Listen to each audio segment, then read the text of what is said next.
नमस्ते दोस्तों और हमारे चैनल में आपका स्वागत है। आज हम एक ऐसे मुद्दे पर चर्चा करेंगे जो भारत में बहस का विषय रहा है, हिंदू मंदिरों पर राज्य का नियंत्रण। यह एक जटिल मुद्दा है जिसके ऐतिहासिक कारण हैं। यह धार्मिक स्वतंत्रता, सांस्कृतिक संरक्षण और राजनीति से जुड़ा है। इस वीडियो में हम इस नियंत्रण के इतिहास को देखेंगे, तो चलिए इस अहम मुद्दे को समझने की कोशिश करते हैं। दोस्तों, कहानी की शुरुआत होती है ब्रिटिश राज के समय से। उस समय धर्म और राज्य के बीच का रिश्ता आज से काफी अलग था। मंदिर सिर्फ पूजा स्थल नहीं थे, बल्कि वे सामाजिक, सांस्कृतिक और आर्थिक जीवन के केंद्र भी थे। 1817 में मद्रास रेगुलेशन सेप्टी के साथ चीजें बदलने लगी। इस कानून ने ब्रिटिश सरकार को मंदिरों के प्रशासन में हस्तक्षेप का अधिकार दिया। इसका उद्देश्य था मंदिरों के कुप्रबंधन को रोकना और उनके राजस्व का उपयोग करना। लेकिन यह सार्वजनिक हित क्या था? क्या यह वास्तव में मंदिरों और भक्तों के हित में था, या यह ब्रिटिश सरकार के हितों को पूरा करने का तरीका था? ये सवाल हैं जिन पर हमें विचार करना चाहिए। इसके बाद अन्य ब्रिटिश प्रांतों ने भी इसी तरह के कानून बनाए, जिससे राज्य का मंदिरों के मामलों में हस्तक्षेप बढ़ता गया।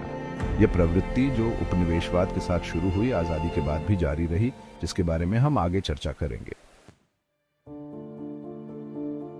1947 में भारत को आजादी मिली, लेकिन मंदिरों और राज्य के रिश्ते में नया मोड़ आया। नई सरकार ने मंदिरों के प्रबंधन में हस्तक्षेप को जारी रखा। 1951 में HRCE एक्ट लाया गया, जिसने राज्य सरकारों को मंदिरों के प्रबंधन का अधिकार दिया। मंदिर प्रवेश कानून ने सभी जातियों को प्रवेश का अधिकार दिया। लेकिन क्या राज्य का हस्तक्षेप फायदेमंद रहा है? आइए आगे देखते हैं। दोस्तों, एक बड़ी आलोचना जो राज्य नियंत्रित मंदिरों पर की जाती है, वह है कुप्रबंधन और नौकरशाही का जाल। कई बार सरकारी अधिकारी, जिनके पास मंदिर प्रबंधन का कोई अनुभव या धार्मिक समझ नहीं होती है, मंदिरों के मामलों में हस्तक्षेप करते हैं। नतीजतन मंदिरों की दैनिक गतिविधियों, पूजा पाठ और त्योहारों के आयोजन में अक्षमता और भ्रष्टाचार देखने को मिलता है। कई बार तो ऐसा भी होता है कि मंदिरों की आवश्यकताओं को अनदेखा कर दिया जाता है और उनके संसाधनों का उपयोग गलत तरीके से किया जाता है। इसके अलावा नौकरशाही का जाल भी मंदिरों के लिए एक बड़ी समस्या बन गया है। सरकारी अनुमति और प्रक्रियाओं में उलझे रहने से मंदिरों का कामकाज धीमा हो जाता है और विकास कार्य प्रभावित होते हैं। चैप्टर 4, मंदिर निधि।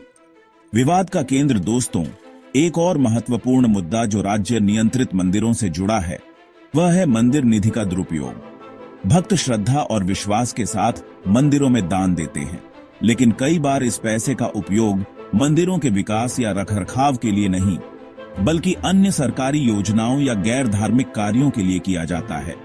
यह न केवल भक्तों के साथ विश्वासघात है, बल्कि यह मंदिरों के साथ भी अन्याय है।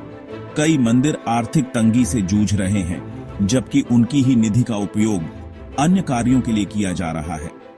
इसके अलावा मंदिर निधि के उपयोग को लेकर पारदर्शिता का भी अभाव है। सरकार यह स्पष्ट नहीं करती है कि मंदिरों से प्राप्त धन का उपयोग कहां और कैसे किया जा रहा है। यह एक गंभीर चिंता का विषय है और इस पर तुरंत ध्यान देने की जरूरत है। चैप्टर 5, स्वायत्तता का हनन। मंदिरों की आवाज दबी। दोस्तों, क्या आपको लगता है कि किसी भी धार्मिक संस्थान को अपने मामलों को खुद संचालित करने का अधिकार होना चाहिए? भारत जैसे धर्मनिरपेक्ष देश में यह एक बड़ा सवाल है। जब अन्य धर्मों के धार्मिक स्थल अपने मामलों में काफी हद तक स्वतंत्र हैं, तो फिर हिंदू मंदिरों के साथ भेदभाव क्यों? राज्य नियंत्रण के कारण मंदिरों की अपनी परंपराओं, रीति रिवाजों और प्रबंधन शैली को बचाए रखने की क्षमता प्रभावित होती है।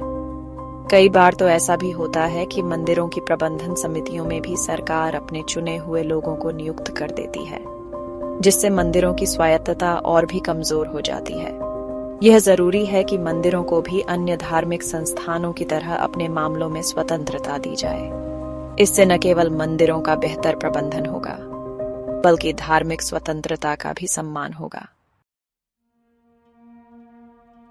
चैप्टर 6, जवाबदेही का अभाव, पारदर्शिता की कमी। दोस्तों, जब किसी भी संस्था पर सरकार का नियंत्रण होता है तो यह बहुत जरूरी है कि वह संस्था जवाबदेह और पारदर्शी हो। लेकिन क्या यह बात राज्य नियंत्रित मंदिरों पर लागू होती है? दुर्भाग्य से ज्यादातर मामलों में इसका जवाब नहीं है। सरकारी नियंत्रण वाले मंदिरों में पारदर्शिता और जवाबदेही का अभाव एक बड़ी चिंता का विषय है। मंदिरों की आय व्यय का लेखा जोखा सार्वजनिक नहीं किया जाता है और न ही यह स्पष्ट होता है कि मंदिरों के लिए गए फैसलों के लिए कौन जिम्मेदार है। इस अस्पष्टता के कारण भ्रष्टाचार और कुप्रबंधन को बढ़ावा मिलता है। जब तक मंदिरों के प्रबंधन में पारदर्शिता और जवाबदेही नहीं आती, तब तक लोगों का विश्वास जीतना मुश्किल होगा। चैप्टर 7 विरासत उपेक्षित। संस्कृति का ह्रास। दोस्तों, भारत अपनी समृद्ध सांस्कृतिक विरासत के लिए जाना जाता है। हमारे मंदिर न केवल धार्मिक स्थल हैं, बल्कि वे स्थापत्य कला, मूर्तिकला और चित्रकला के अद्भुत नमूने भी हैं। लेकिन क्या हम अपनी इस अनमोल विरासत का ठीक से संरक्षण कर पा रहे हैं? दुख की बात है कि कई बार ऐसा नहीं होता।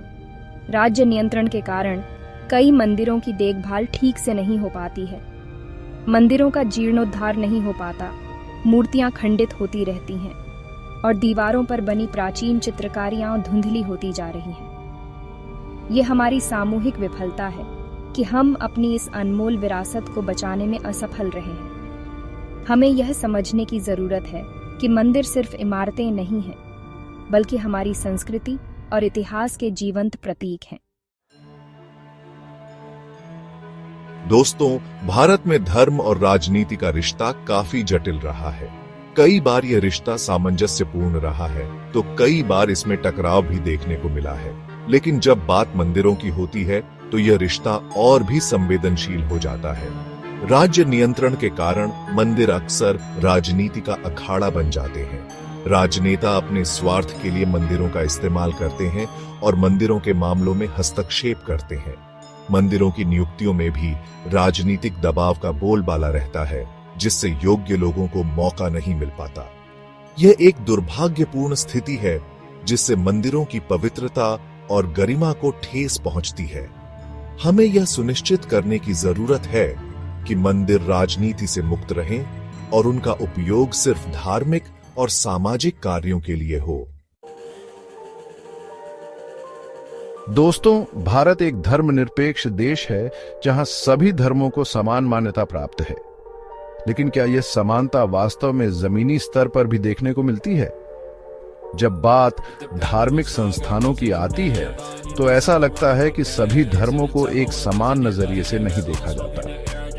हिंदू मंदिरों पर राज्य का नियंत्रण, जबकि अन्य धर्मों के धार्मिक स्थल जैसे कि मस्जिदें, गिरजाघर और गुरुद्वारे अपने मामलों में काफी हद तक स्वतंत्र हैं। यह न केवल भेदभावपूर्ण है, बल्कि यह संविधान की भावना के भी खिलाफ है। यह जरूरी है कि सभी धर्मों के साथ समानता का व्यवहार किया जाए और किसी भी धर्म के साथ भेदभाव न किया जाए।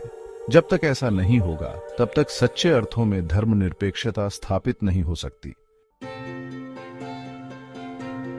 दोस्तों, इस पूरे विचार विमर्श का सबसे महत्वपूर्ण पहलू है धार्मिक स्वतंत्रता। भारत का संविधान अपने नागरिकों को धार्मिक स्वतंत्रता का अधिकार देता है, जिसमें उन्हें अपनी पसंद का धर्म मानने, उसका प्रचार करने और धार्मिक कार्यों में शामिल होने की आजादी है। लेकिन क्या राज्य द्वारा मंदिरों का नियंत्रण इस मौलिक अधिकार का उल्लंघन नहीं है? क्या यह हिंदुओं को अपने धर्म का पालन करने और अपने धार्मिक स्थलों का प्रबंधन अपने तरीके से करने से नहीं रोकता? यह एक ऐसा सवाल है जिसका कोई आसान जवाब नहीं है, लेकिन यह जरूर है कि हमें इस मुद्दे पर गंभीरता से विचार करने की जरूरत है। हमें यह सुनिश्चित करना होगा कि किसी भी नागरिक के मौलिक अधिकारों का ह्रास न हो और सभी को अपनी धार्मिक आस्था और विश्वासों के अनुसार जीवन जीने की पूरी आजादी हो।